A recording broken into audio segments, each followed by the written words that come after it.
គ្រប់ជំរាបសួរប្រិយមិត្ត fan anime ទាំងអស់គ្នាសូមស្វាគមន៍មកកាន់ channel សម្រាប់រឿង anime ក្នុងវីដេអូនេះខ្ញុំនឹងលើករឿង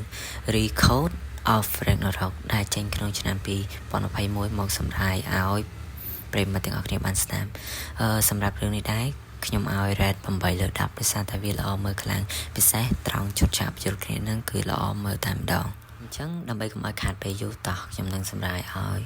បងប្អូនស្ដាប់ក្នុងពេលឥឡូវនេះសម្រាប់រឿងនេះដែរគឺគេនិយាយអំពីការតស៊ូរវាងអតិទេពហើយនិងមនុស្សលោក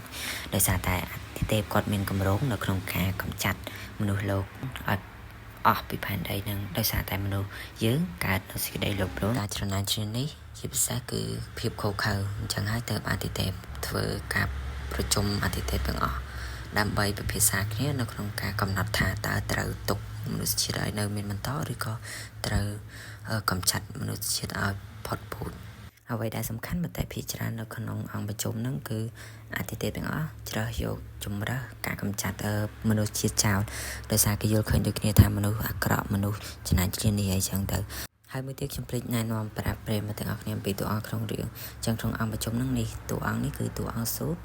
ហ្នឹងគឺជាអតិថិជនដែលគាត់តំណាងឲ្យអតិថិជនទាំងអស់ហ្នឹងគឺធ្វើកិច្ចប្រជុំនឹងឡើងក្នុងកំឡុងពេលនោះស៊ូតគាត់រៀបនឹងសម្រាប់ចិត្តទៅហើយប៉ុន្តែមានតួអង្គមួយទៀតគឺតួអង្គវ៉ាគីរី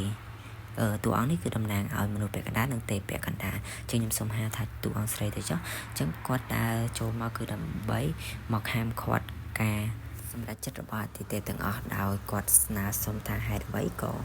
យើងកម្ចាត់មនុស្សជាតិបែបងាយៗម៉េះមិនសុខចិត្តដកពិសោធន៍មនុស្សទៅដោយគាត់រកវិធីសាស្ត្រគឺដកពិសោធន៍មនុស្សនឹងដោយ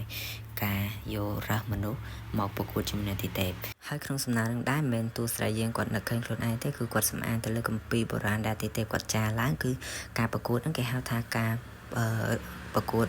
Ragnarok ដែលប្រព្រឹត្តឡើងទៅ13គូគឺក្នុងនោះមានអតិថិជន13នាក់ហើយនិងមនុស្ស13នាក់គឺដើម្បីមកប្រកួតគ្នាចំណែកឯលក្ខខណ្ឌនៅក្នុងការប្រកួតហ្នឹងគឺបើសិនជាបែកខាងមនុស្សឈ្នះអតិថិជនចំនួន7គូអញ្ចឹងមានន័យថាអតិថិជនគឺមិនអាចបំផ្លាញពូជពងមនុស្សទាំងអស់នោះបានទេនឹងករណីដែលមនុស្សឈ្នះអតិថិជនហើយទូនាទីអ្នកដែលត្រូវជ្រើសរើសមនុស្សដើម្បីមកប្រកួតជាមួយអតិថិជនគឺតួអង្គស្រីរបស់យើងហើយចំណែកឯអតិថិជនផ្សេងវិញគាត់គឺជាអ្នករើសអតិថិជនដែលត្រូវមកប្រកួតជាមួយនឹងមនុស្សហើយការកិច្ចប្រជុំរវាងទេពនិងទេពអំពីបញ្ហាមនុស្សលោកនឹងក៏បានបញ្ចប់នៅត្រឹមនេះយ៉ាងមិនដែរប្រិយមិត្តទាំងអស់គ្នាយល់យ៉ាងមិនដែរចំពោះសាច់រឿងមួយនេះហើយឲ្យបន្ទុកបានដែរជាង admin សូមគោរពជម្រាបលាប្រិយមិត្តទាំងអស់គ្នាតែត្រឹមវីដេអូនេះសិនកុំភ្លេចតាមដាននៅវីដេអូក្រោយជម្រាបលា